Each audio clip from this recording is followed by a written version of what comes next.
मुफ्ती मुर्तज़ा कासमी साहब के बयान सुनने के लिए मुफ्ती मुर्तज़ा सहारनपुरी चैनल को सब्सक्राइब करें और नोटिफिकेशन घंटी को दबाना ना भूलें। बिस्मिल्लाहिर्रहमानिर्रहीम नहमदुहु व नुसल्ली व नुसल्लिमु अला रसूलिहिल करीम अम्मा बाद।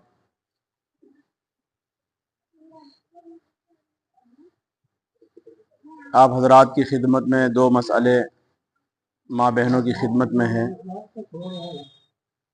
एक मसला तो ये है कि औरत बारीक दुपट्टा ओढ़कर जिसमें बाल नज़र आ रहे हों या ऐसे ही जिस्म का कोई आज़ा नज़र आ रहा हो, ऐसे दुपट्टे में नमाज हो जाएगी या नहीं?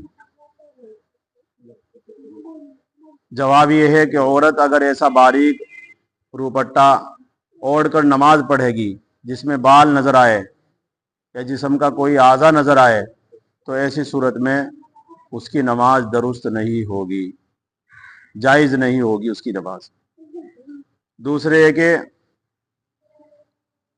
औरत ये कि टखने बसा औकात नमाज में खुल जाते हैं, और आजकल जो फैशन चल रहा है वो टखनों से ऊपर औरतें अपने पाजामे को, सलवार को इस्तेमाल कर रही हैं।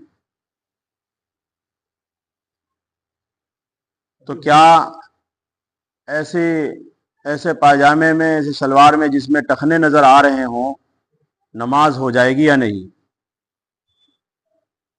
जवाब ये है कि टखने मुस्तकिल अज़ू नहीं है, बल्कि ताबे साक के हैं।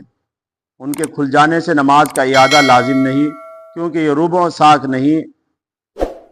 गो एहतियात का तकाजा ये है कि उनको पोशीदा रखने का एहतमाम किया जाए, यानी नमाज तो हो जाएगी, क्योंकि ये टखने अलग मुस्तकिल आजू नहीं है, टखने पिंडली के ताबे हैं।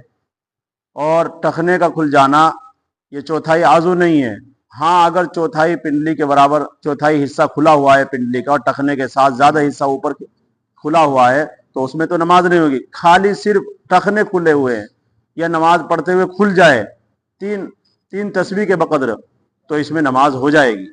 लेकिन एहतियात रखनी चाहिए कि इस तरह के कपड़े पहने जिसमें टखने ढके रहे। अल्लाह तबारक व तआला हमें इन बातों पर अमल करने की तौफीक नसीब फरमाए।